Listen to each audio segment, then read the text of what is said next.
one thing you'll find. It certainly flies a lot different than the airplanes you've been working with before.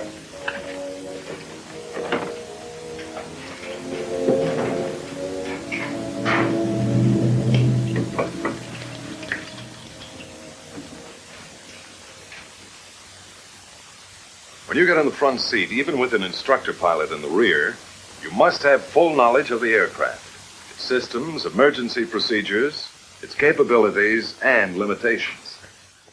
It can pay off with your life sometime. How fast does the B-47 really go? What's the scoop on altitude? Does the swept-back wing really stall out easier? What's the range? Wait a minute, fellas. To fly the B-47 safely, you must learn it thoroughly. Believe me, you can't learn it overnight. So absorb all the training you can get. Absorb it thoroughly. Now sit down, fellas. I don't want to scare you. There's nothing mysterious about the B-47. It's a good plane, a safe plane, provided you know what you're doing at all times. It has some new features you're probably not familiar with. Features that will present you with some new problems. To let you meet the B-47 and get you familiar with some of these differences, well, let's go back a little in time. As you all know, in the evolution of weapons, instruments of offense and defense are continuously competing for superiority. You build a tank, then you develop an anti-tank gun. You build a bomber for offense, then a better fighter for defense. If it happens to be a jet fighter, then the logical next move is to produce a jet bomber, but quick. Well, that was about the situation in June, I think it was. June of 1943. The Nazis were putting jet fighters into combat. So our need for a jet bomber was clear. An aircraft to be built around an engine. It would have to have speed. More speed than was ever thought possible for a bomber before. It needed altitude. The higher, the better. It had to have range. That was a sore spot, too. For the first time in any set of requirements, ease of maintenance was a priority consideration. Designers and engineers all over the country analyzed the requirements in terms of the data available in 1943. They worked with slipsticks, drafting boards, wind tunnels. It was common knowledge that the piston pounders of the day attained their optimum range and performance at a moderate speed and in the lower altitudes. One of the most discouraging features of the jet engine was its staggering fuel consumption. This generated some also-provoking problems of range and extremely high gross weights. It was known that a jet engine would deliver its best performance near its maximum speed and at very high altitudes. It would also use less fuel operating under these conditions. In the first model, 4 jet engines were mounted on a thin version of a conventional straight wing. But a straight wing just didn't have enough speed advantage. To find a high-speed wing, the wind tunnel did a free beer business with all kinds of problems. Early data favored a clean wing, so the engines were fitted into the fuselage along with the fuel tanks. The wings still couldn't achieve enough speed. About this time, the Allied armies had conquered Hitler's Europe. Captured Nazi research data revealed that the Germans had developed a radical wing design, the swept wing. The plans indicated that the wing could withstand extremely high speeds. Wind tunnel tests confirmed this fact, but it also revealed some sobering problems of sweepback. By increasing the angle of sweep, you can increase the critical speed of the airfoil. But as you increase the angle of sweep, you decrease the span. Since the range of any airfoil is a function of span, they had to compromise to get the maximum of both speed and range. The wind tunnel and slide rule discovered problems of lateral control at the lower air speeds caused by the tendency of the outer portion of the swept wing to stall first.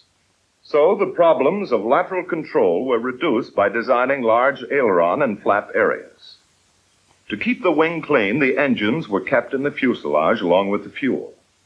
However, with this arrangement, an engine fire could be disastrous. The insulation required to protect the fuselage and fuel was impractical. The engines were too inaccessible for maintenance, so they were fitted below the wing.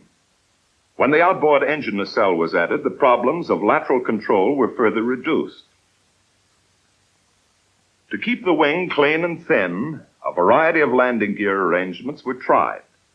As the design progressed, the tandem gear came into the picture, retracting the main gear along the center line of the fuselage. This looked like the answer. In order to accept the high load factors imposed upon it during all flight conditions, the thin wing had to be extremely flexible. So the wing was designed to move through a 17-foot arc at the tip. The wind tunnel experiments on this flexible model were severe.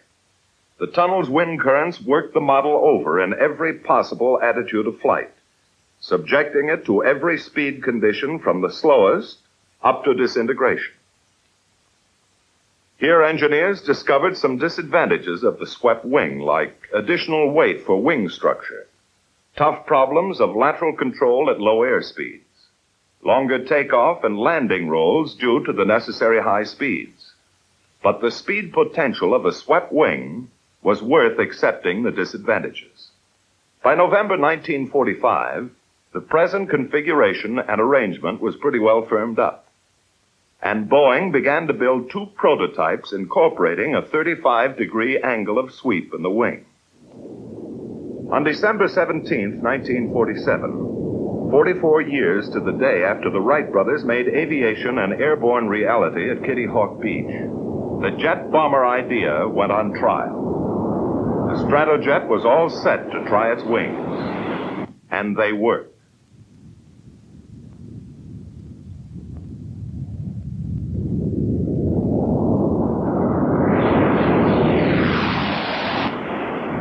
A bomber designed to have a margin of performance over all other aircraft. An offensive flying machine designed to aggravate the interception problem of fighters and frustrate every possible defense for years to come. It didn't take long to realize that we had the offensive weapon we ordered, that the Air Force had become landlord of the fastest bomber in the world.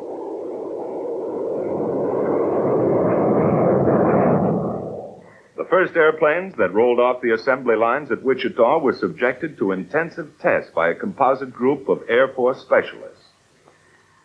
They learned the airplane the hard way, during extensive, sometimes merciless operational suitability tests. A lot of plain old hard work to learn if it was a safe airplane, how to maintain it, what supplies, facilities, and personnel were needed. The test program paid off in a big way for the Air Force. Sizable dividends in knowledge and experience. For instance, they learned some very important facts about landing. Don't land the front gear first. If you do, the rear gear is forced down and the airplane is flying again at a dangerous angle of attack. Under normal conditions, don't pull the drag chute in the air, because it will decelerate the plane into a stall condition and may prove dangerous if the plane is too high. The chute can correct for many things in a landing, such as drifting in a crosswind, bounce on landing, or too fast an approach. However, it should not be used as a pilot error corrective measure. With their test, the men of the project were able to discover many of the shortcomings and limitations of the B-47 early, so that the manufacturer could correct for them and minimize the modifications necessary on the mass production model. Here's a bird that will perform successfully if you, the people who will make the decisions at the controls, will only spend the effort to learn and adapt to a new set of flying problems and characteristics. That's your mission. When you've completed that mission, you'll be B-47 crew members yourselves. You know, the B-47 is a pretty outstanding airplane on the ground, too. It's covered with maintenance access panels to help the men behind the flying crews to do their jobs in less time than previous bombers required. Packing that handy drag chute is no problem either. It's almost as easy as putting dirty clothes in a barracks bag. Your B-47 needs an amazing volume of fuel for a long-range operation. In a jet airplane, fuel is a critical item. Every phase of your mission plan, range, endurance, as well as takeoffs and landings, gives fuel quantity a high priority. So your cockpit fuel gauges read in pounds and not in gallons. This lets you know at a glance the weight of the fuel available in your tanks, and what's more important, the amount of power you have to complete your mission. Now that you're here to become B-47 crew members, it won't be long until you find out for yourselves that operating a B-47 is an elaborate and serious enterprise. So you plan seriously for every detail of the mission. Just keep in mind that with the high speed and limited fuel, your mission plan for this aircraft has to be right the first time. Now, actually, a B-47 mission plan is less complicated, but a lot more critical than mission plans for the aircraft you have been flying. Anyone who has flown the airplane on a few missions will tell you that you can get the complete advantages out of every feature of the B-47 if you will plan every phase of its operation. In the air, you know you're going to be your own flight engineer. Even so, planning your missions in a B-47 is really simpler than with previous bombers. You don't have the old string of problems like cowl flaps, mixture controls, manifold pressure, and so forth. But you do have some new problems to consider with the airplane. And you'll have the solution right with you, as standard an item as your oxygen mask and crash helmet. If you're serious with your mission plan, it's like a guarantee in writing that you'll be getting the maximum performance out of the airplane. There's only one altitude for the best range. Since it's based largely on gross weight, your mission plan figures the fuel you're going to use for taxi and takeoff, and during climb to altitude. In order to maintain your optimum altitude at all times, you allow for the rapid decrease in gross weight by use of a climbing flight plan. But with a serious approach to your mission planning, you can pretty accurately estimate all the variables and get the maximum performance from every feature of the airplane. To guarantee that you'll be around to collect some of those fogies you're building up, don't be in too big a hurry when you get out to the airplane. It's never a bad idea to start things off discussing the status of the airplane with the crew chief. He won't be around if you need him upstairs. Flying this brute makes large demands on all the plane driving experience you've ever logged. So don't slough off anything on that exterior inspection.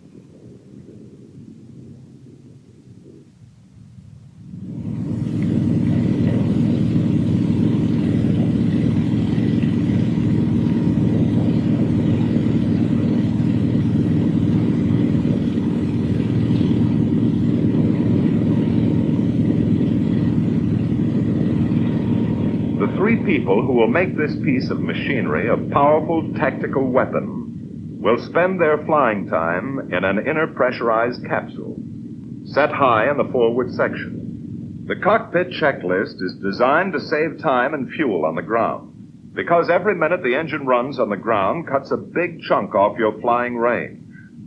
To complete the cockpit check requires interphone conversation between the three crew members and the man on the ground.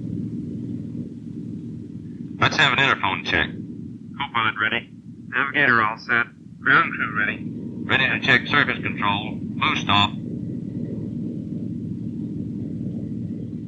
Right aileron up. Left aileron down. When you're flying at high speeds, the air exerts an extremely heavy force on all the control surfaces. In this airplane, you have the option of greatly reducing the effort involved by cutting in the hydraulic power control system, the boost, to all the control surfaces. The newness of the airplane, with its new pattern of flying characteristics, required a new kind of control surface, the flaperon. They're practically identical to the flaps in every way, but their function is unique. They're available to minimize and perhaps eliminate a potentially serious problem of maneuvering the B-47. The basic problem is simply this. On a swept wing, the center of lift tends always to shift outboard. At low air speeds, in a stall, for example, the still air on the top surface of the wing moves toward the wing tips and literally piles up. With the surface power control on, the flaperon, once extended, will rotate upward when the aileron on its side goes up over 5 degrees. The flaperon actually spills the still air before it can pile up and create a serious lateral control problem at low air speeds. You don't have to allow any time for engine warm-up. Once these jets are fired up, they're ready to fly. They do have a mean streak, so clear the danger areas well ahead and behind the engines, and go to it. Ready to start number 4. Co-pilot ready. We're on clear and ready. Energizing number 4.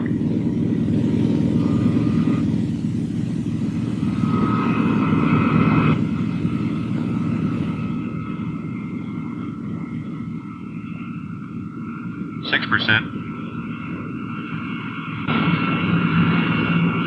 Start on forward.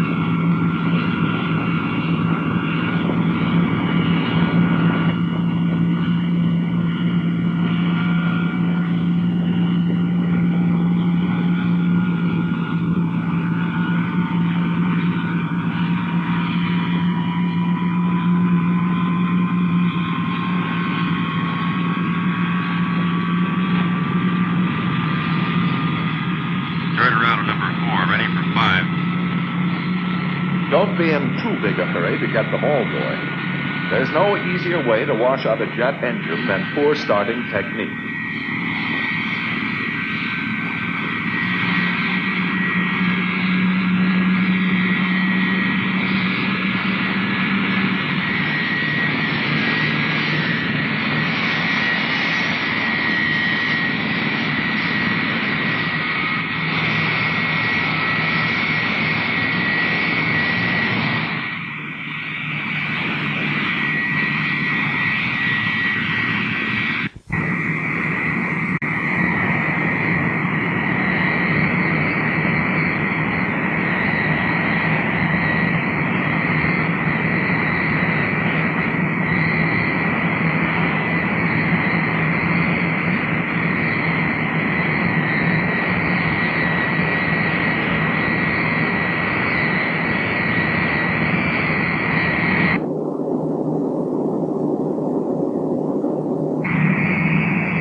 Taxi out with 2 engines.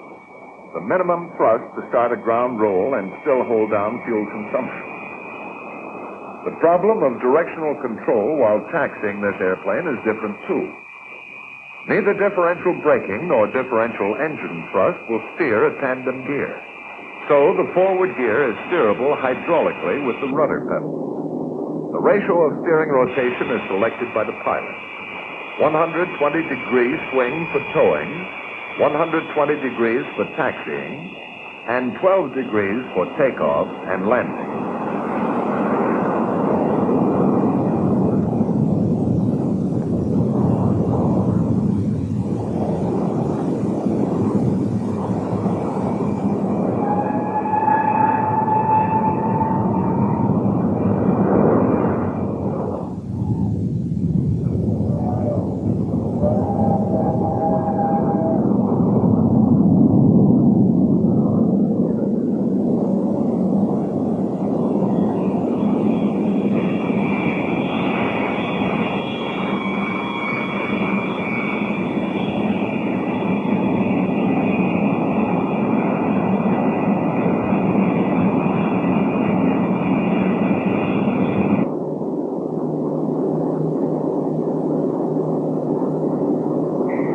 Once you're lined up on the runway, all you need is a final check and power for the takeoff roll.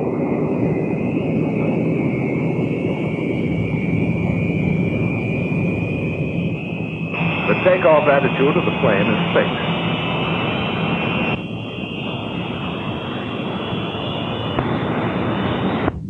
You always take off and land with full flaps. And a crosswind, you'll use some aileron to keep from listing. The flap rods will be in there pitching too. You can't pull it off. When it's good and ready, the plane will fly off by itself.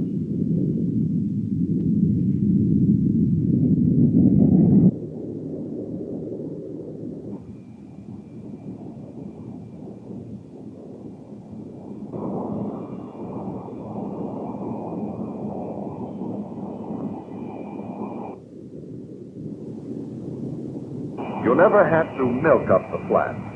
If you reach your mushing or sinking point before you have sufficient flap-up speed, the flaps will stop automatically until safe speed is achieved.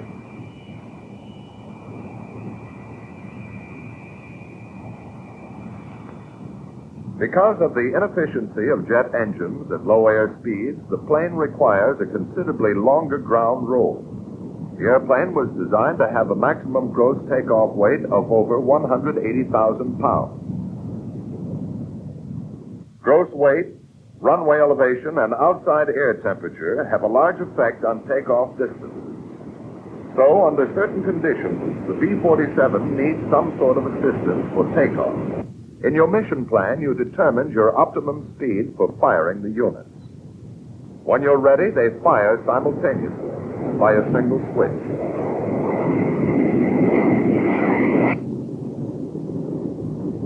Marino.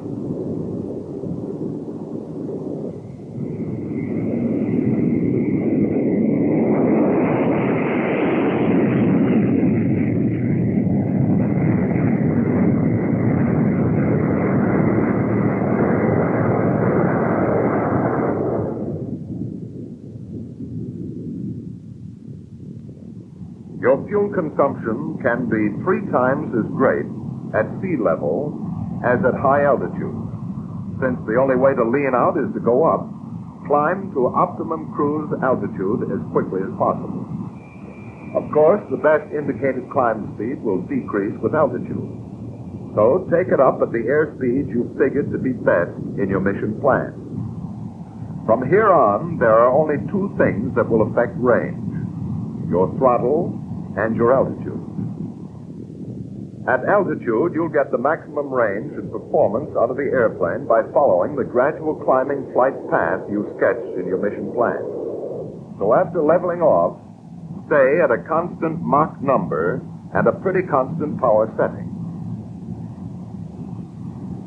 There's something else you're going to appreciate about this airplane. Danger from engine fire is greatly minimized. For one thing, all the fuel aboard is in the fuselage. So if you ever have a fire, all you need to do is cut off the flow of the fuel to the engine and isolate the engine with the fire button, and the fire should go out. No CO2 required. In a B-47, you're flying the fastest and safest means of round-trip transportation from a forward base to any target in the world. Speed and altitude are your principal defense. You have a comfortable margin on almost everything else that flies. Many times on your missions, you're going to want it to operate as close to the speed of sound as possible. Practical and safe. There's an interesting point about that. One I didn't know about before anyway. It seems a curious old German scientist named Mach discovered that the speed of sound varies with the temperature of still air. Now, generally speaking, as you go up into the higher altitudes, the air gets colder and the speed of sound decreases.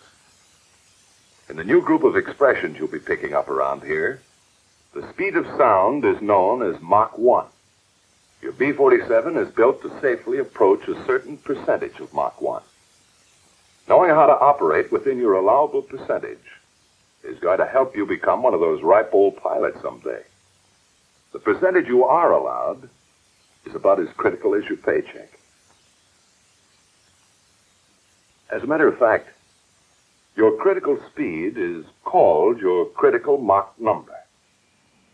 The airplane has a purposeful instrument called a Mach meter, which calibrates your true airspeed in terms of Mach.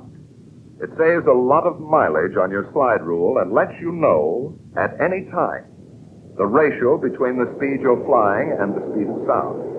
For example, at 0.75 Mach, you're moving along at 75% of the speed of sound at your altitude. B-47 stall characteristics are good. They do have one feature, though, that you'd better dig in and learn all about. An aerodynamic effect called buffeting. On the B-47, it amounts to a vibration all over the airplane that can build up to a violent and dangerous shaking under certain conditions. It starts when the smooth airflow across the airfoils begins to separate in any stall. As the flow separation increases, drag increases rapidly, and the airplane begins to buffet. If it gets to an advanced stage, the controls become ineffective. In a high-speed stall, advanced buffeting means that you're on the edge of serious trouble because you're approaching your critical Mach number. All airplanes have a critical Mach number, but very few have the power to reach such a high speed. But the B-47 has more than enough power to reach its critical Mach. To get the most efficient use of the airplane's capabilities, you have to fly at a speed that is very close to your critical Mach number. You can slip the B-47 right up next to its critical Mach limit and either cruise there safely or clobber yourself. It's your own personal choice to make. If you ever do get in trouble, here's what's happening. As a multi-engine jet jockey, you have to fly inside a couple of rigid speed curves. On one side, your stall speed increases with altitude. On the other, high-speed buffeting speed decreases with altitude. The higher you go, the narrower the operational range gets between a high and low-speed stall in level flight. It's possible to reach an altitude where you will stall out in level flight. If you do get up against your critical Mach number and into buffeting, it takes time to back off. To slow down in a reciprocating airplane, normally all you had to do was either decrease power or climb. But in a jet airplane, to minimize the possibility of flameout, your minimum RPM automatically gets higher with altitude. So at the higher altitudes, even with the throttles back to idle, you will be cruising at a very high RPM. To climb would only put you farther into the corner. Because of pilot fatigue on the return from a mission or pilot error anytime, you can lose track of Mach number and the other variables until you have too much of all of them on your hands. For safety reasons, you have to keep an eye on the key instruments all the time. Of course, the best idea is to realize well in advance that you are approaching your critical Mach or stall speed and plan ahead. Letdown brings up another new group of special problems for solution. In order to avoid the enormous fuel consumption of low altitudes, you'll maintain your cruising altitude much closer to your destination point than in a prop-driven aircraft, practically over your home base. The main landing gear has over twice the total drag of the airplane. They act as your dive brakes. The rear gear and outriggers can be lowered at very high indicated airspeeds. The front gear is lowered as soon as the aircraft has decreased speed to below 174 knots. Just hold the best indicated airspeed you estimated in your mission plan and come on down. As you approach your landing base, you spend a minute or two checking your fuel and computing your gross weight at the landing point. Once you've figured it out, you can determine your safest approach and touchdown speed. Many times you'll enter the pattern with full flaps and start slowing down as early as the downwind leg. Slowing the B-47 down, even in a power-off condition, is a time-consuming operation because there's no prop drag to help you, and the airplane is so clean. We have some pretty strong reasons for a well-calculated approach and landing. Remember this.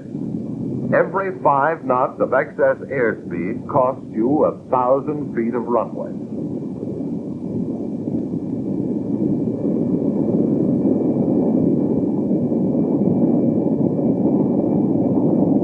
Once you're committed to a landing, don't hold the airplane off. For the best landings, you let the 2 main gears touch simultaneously. But it's still a good, safe landing if the rear gear touches first and the forward unit settles easily on the runway. In a crosswind during both takeoff and landing rolls, you can hold the wings level with the aileron.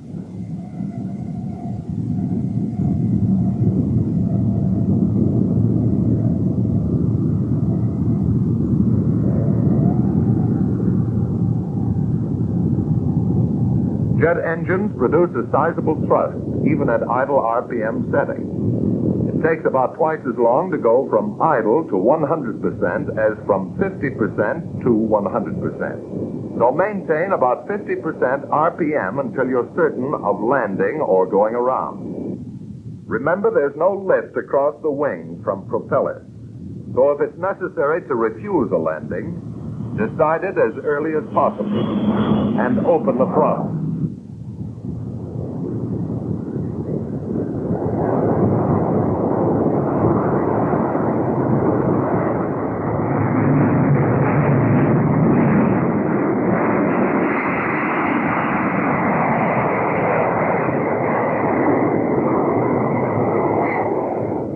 Since approach speeds are very close to actual touchdown speeds, fly well ahead of the airplane, all the time. The jet engine slow reaction time doesn't allow you the privilege of last-minute decisions. Plan ahead. Remember, if your decision to go around is too late, you'll have to allow the plane to touch the runway after you apply full throttle.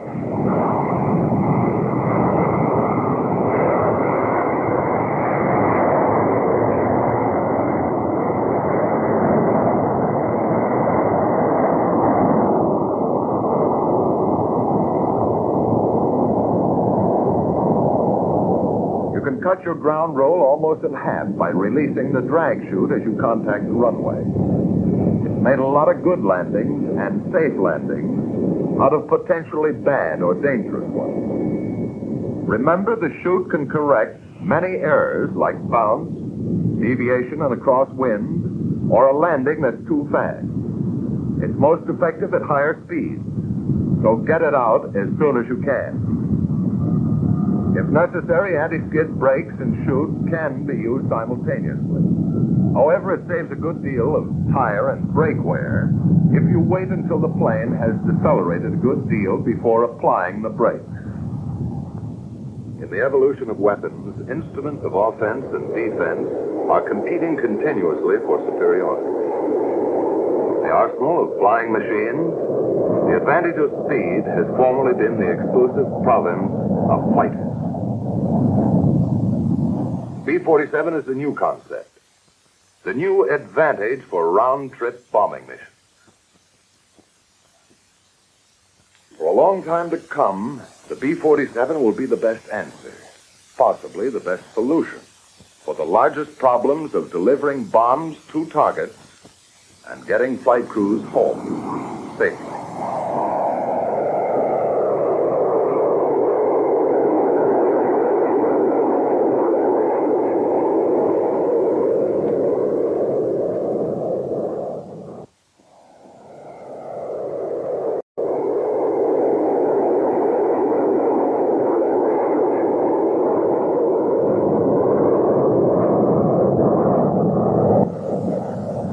B-47, your greatest asset is speed. You'll have enough of it at your fingertips to make interceptions by present-day fighters extremely difficult. The B-47 has a way of flying all its own. It takes a little time and a lot of hard work to master it. But if you honestly like to fly, it's worth it. It's really the best.